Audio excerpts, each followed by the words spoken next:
Do you get achy knees or backs, or your lower legs just feel like crap after you start doing lots of jumping? Well, today's exercise, we're going to teach you how to absorb the forces, and this is the second step in this series. So if you haven't already seen the first part, make sure you're hitting the subscribe button down below, give us a thumbs up, and then get ready, because what we're going to do is show you how to land. Today's exercise is the step off absorb, teaching you to deal with the forces to stay healthy, happy, and strong out on the road or out on the bike.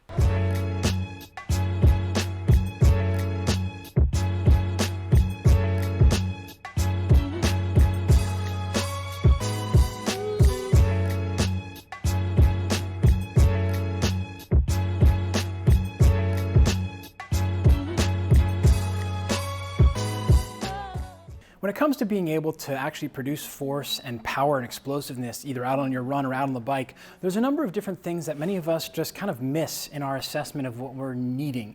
And there's a lot of really well-meaning coaches out there who are just prescribing box jumps or jump rope or things of that nature that aren't actually taking you through the steps to build long-term performance. And that's what today's exercise is.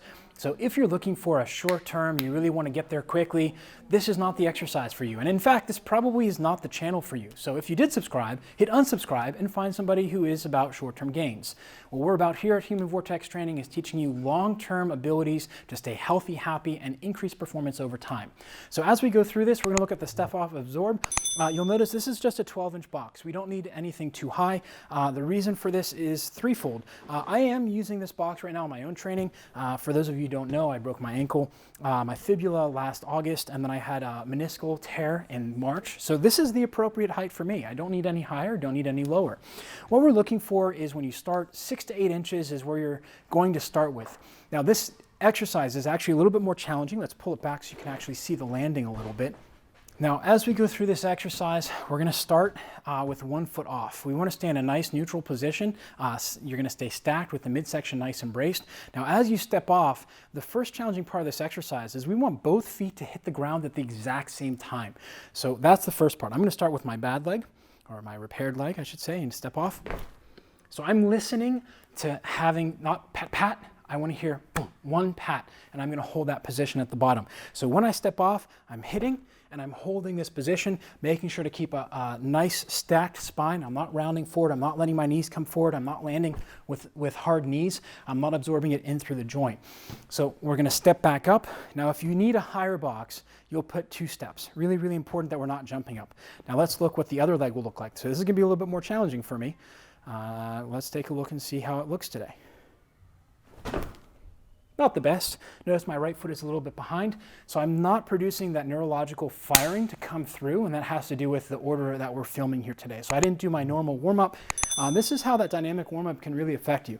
So let's take a look and see if we can improve that. You also heard, or may have heard, my foot stayed on the box and brushed the edge. Let's try it again. So that was better, but a little bit too hard. So the key for this exercise really is about getting the posturous positions and landing lightly. We want to sound like we're landing on eggshells. And you can hear I have a right-left imbalance. That's where I'm at. And to answer the question before you ask, no, I don't have a dual-sided power meter, and I actually don't care because we're locked into 1 rotating force. There are exceptions, but we don't really need it. That's my opinion. Maybe in 5 years I'll change it. Now let's take a look at from the side what that landing will look like. And this is really important. This is a precursor for the snap down. So we're going to start here. We're going to do the leg that is a little bit better today. So I'm going to hold, position. That was a great landing. Did you see that? Felt it in the glutes, felt it in the hamstrings, felt it a little bit in the core. That's what we're looking for. And did you hear the sound? Just 1 pat. Let's try it again. And I'm purposely taking about 30 seconds between repetitions here. I want to take my time, make sure I'm nice and relaxed. Let's try the other side, see if I can do a little bit better. Boom, there we go. So what this is about is learning how to dissipate the forces when you land and being able to stay nice and strong as you go through. Really, really important. And many of us will find that our technique for landing is going to go. We'll start using our knees, or we'll have 1 foot land in front of the other. This is not an exercise to do tens and tens and tens of repetitions. Usually when I prescribe these, and I go over this a little bit in the strength training for cyclist certification, is that we're going for sets of 2 each leg, up to maybe 5 each leg maximum. And that's very rare for cyclists.